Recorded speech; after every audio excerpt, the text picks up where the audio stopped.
विद्या ददाति विनयम, विनयाद् याति पात्रताम, पात्रत्वाम धनमाप्नोति ही, धनात् धर्मम ततः सुखम।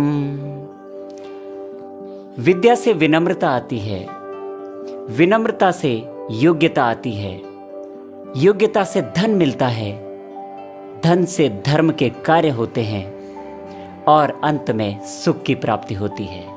नमस्कार, सादर अभिवादन, स्वागत है आपका हमारे YouTube चैनल संस्कृत मंत्र सुधा में।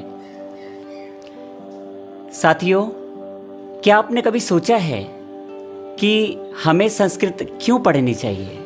क्या ज़रूरत है हमें संस्कृत पढ़ने की? क्या कभी आपने गौर किया? ये वीडियो आपके लिए है स्पेशल, ज़रूर इस वीडियो को अंत तक देखें। बहुत से लोगों को लगता है कि संस्कृत सिर्फ मंत्रों और श्लोकों की भाषा है, इसमें बस शादी ब्याह कर्मकांड, धार्मिक कर्मकांड, अनुष्ठान बस यही होते हैं, बाकी इसके अलावा इसका कोई काम ही नहीं है। लेकिन संस्कृत का इस संसार, जो संस्कृत का संसार है, इससे कहीं ज़्यादा बड़ा है, यानी कि बहुत ही ज़्यादा बड़ा है, इसमें कोई अतिशयोक्ति नहीं है। तो आइए जानते हैं संस्कृत पढ़ने के कुछ महत्वपूर्ण फायदे क्या क्या हो सकते हैं। ज़रूर इसको आप गौर कीजिएगा और इन मेरे द्वारा बताई गई बातों को ज़रूर आप इसका अवलोकन करें।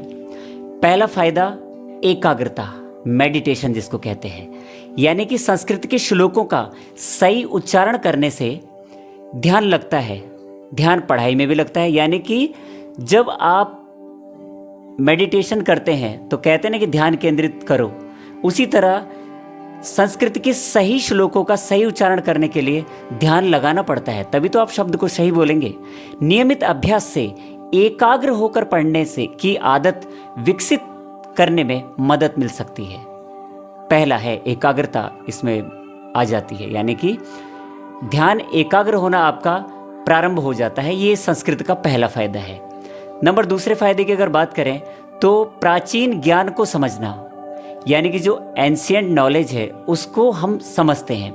जैसे कहाँ से हमें प्राचीन ज्ञान के बारे में पता चलता है? उनमें से आपने देखा वेद, उपनिषद, पुराण और श्रीमद् भागवत गीता जैसे अनेक महत्वपूर्ण ग्रंथ संस्कृत में हैं। संस्कृत सीखने से हमें इन ग्रंथों को मूल भाषा में पढ़ने का अवसर मिल जाता है कि इसकी मूल भाषा क्या है। वैसे संस्कृत के ग्रंथ तो बहुत सारे हैं जो संस्कृत में लिखे हुए हैं। तो देखिए, जैसे 4 वेद, 14 शास्त्र, 18 पुराण और 22 गायत्रियाँ हैं। तीसरा फायदा देखिए आप, उच्चारण। उच्चारण बहुत ही महत्वपूर्ण होता है किसी भी भाषा के लिए। आप हिंदी भाषा में बात कर रहे हैं, अगर आपके उच्चारण की अशुद्धियाँ आपके कंठ में हैं तो आप शब्द का उच्चारण गलत ही करेंगे। इसलिए तीसरा फायदा है इसका उच्चारण। संस्कृत में उच्चारण का विशेष महत्व होता है दोस्तों, इसलिए संस्कृत पढ़ते समय शब्दों का सही ढंग से बोलने का अभ्यास होता है। यानी कि जब भी हम संस्कृत को पढ़ते हैं तो इसका मतलब हमें पहले अभ्यास करना पड़ता है, तब जाकर के हम संस्कृत को सही ढंग से बोल पाते हैं। चौथा फायदा संस्कृत का, हिंदी के शब्दों को समझना। यानी कि इसमें क्या, अब हिंदी के शब्द समझना, इसका क्या मतलब है? हिंदी के बहुत से शब्द संस्कृत से जुड़े हुए हैं, जिनका प्रायः उच्चारण हम अपने आम बोलचाल में करते रहते हैं, लेकिन वो वास्तव में वो शब्द संस्कृत का होता है। जैसे संस्कृत के शब्दों को समझने से हिंदी के कई शब्दों के अर्थ को समझना आसान हो जाता है। अगर आपने संस्कृत का शब्द समझ लिया है तो हिंदी अर्थ उसका बहुत ही आसान हो जाता है। तो साथियों, इसका जो चौथा फायदा है हिंदी के शब्दों को समझना। पांचवा फायदा अगर हम गिनाएं तो व्याकरण की समझ, यानी जो ग्रामर है संस्कृत की व्याकरण, ये सबसे विशाल है, सबसे बड़ा व्याकरण शास्त्र है ये। महर्षि पाणिनि कृत व्याकरण, जिसमें अष्टाध्यायी उन्होंने लिखा, तो आप लगा लीजिए 7 अध्याय उसमें है। अष्टाध्यायी में 8 अध्याय उसमें है। तो व्याकरण की समझ है। संस्कृत की व्याकरण का बहुत व्यवस्थित है। संस्कृत की व्याकरण इतनी व्यवस्थित है कि इसमें किसी भी प्रकार की प्रविष्टि आज तक के रिसर्च में नहीं पाई गई है। इसके अध्ययन से शब्दों और शब्दों की संरचना को समझने में मदद मिलती है, यानी कि शब्द क्या है, शब्द का विस्तार क्या है, और उसकी संरचना हुई कैसे है, शब्द रूप है, धातु रूप है, धातु कैसे बनी, दृश्य धातु से देखना, पठ धातु से पढ़ना, पिव धातु से पीना, लिख धातु से लिखना। तो इसका मूल कहाँ से बना है, यानी कि किसी भी भाषा की सीखने की सबसे बड़ी बात होती है वो होता है उसका मूल, यानी संस्कृत ही पूरे विश्व में सभी भाषाओं का क्या है, मूल है। अगर मैं इसका छठा फायदा बताऊं तो छठे फायदे में मैंने इसको रखा है भारतीय संस्कृति को समझना, यानी कि भारत की जो संस्कृति है, जो हमारा कल्चर रहा है, हमारे प्राचीन साहित्य, दर्शन और परंपरा से जुड़े अनेक महत्वपूर्ण जो संस्कृत में है जो ग्रंथ, इसलिए संस्कृत सीखना अपनी सांस्कृतिक विरासत को समझने का एक सुंदर माध्यम है। यानी हम अपनी सांस्कृतिक जो विरासत है हम उसको संजोकर तभी रख सकते हैं कि जब हमें उसका अध्ययन करना आएगा, जब हमें उसको पढ़ना आएगा। एक फ़ायदा इसका भारतीय संस्कृति को समझना है, क्योंकि हमारी संस्कृति तो बहुत विशाल है। भारत की संस्कृति से बड़ी संस्कृति आज तक विश्व में कहीं की हुई नहीं है। अगर मैं इसका सातवां फायदा गिनाऊं तो ज्ञान और आत्मविश्वास, कॉन्फिडेंस, नॉलेज एंड कॉन्फिडेंस।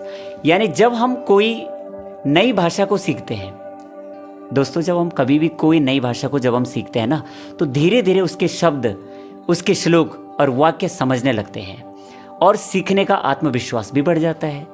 जब हम अपनी दैनिक बोलचाल की भाषा में, जैसे हम हिंदी भाषी लोग हैं तो हिंदी हम फ्लुएंटली कह लेते हैं, हमें हिंदी के बारे में किसी के सामने कुछ पूछने की ज़रूरत है नहीं।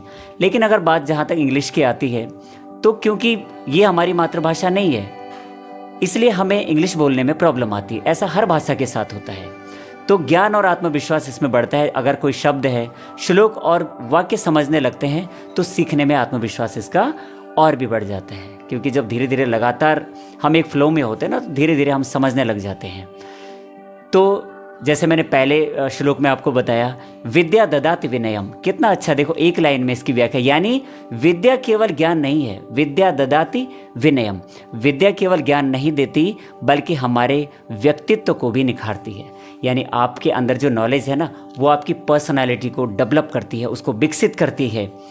तो दोस्तों, अगर आपको संस्कृत और भारतीय ज्ञान पर ऐसी ही रोचक जानकारी पसंद है, आप पसंद करते हैं संस्कृत को, तो हमारे YouTube चैनल संस्कृत मंत्र सुधा के साथ आप जरूर जुड़े, ऐसी मैं आपसे अपेक्षा करता हूँ। संस्कृत के बहुत सारे फायदे हैं, है ना। संस्कृत के मंत्र बोलने में भी बड़ा मज़ा आता है। जैसे अगर मैं संस्कृत का एक मंत्र बोलूँ, मंत्र क्या, ये श्रीमद् भागवत गीता का श्लोक है। यदा यदा हि धर्मस्य ग्लानिर्भवति भारत अभ्युत्थानं धर्मस्य तदात्मानं सृजाम्यहम् परित्राणाय साधूनां विनाशाय च दुष्कृतां धर्म संस्थापनार्थाय संभवामि युगे युगे।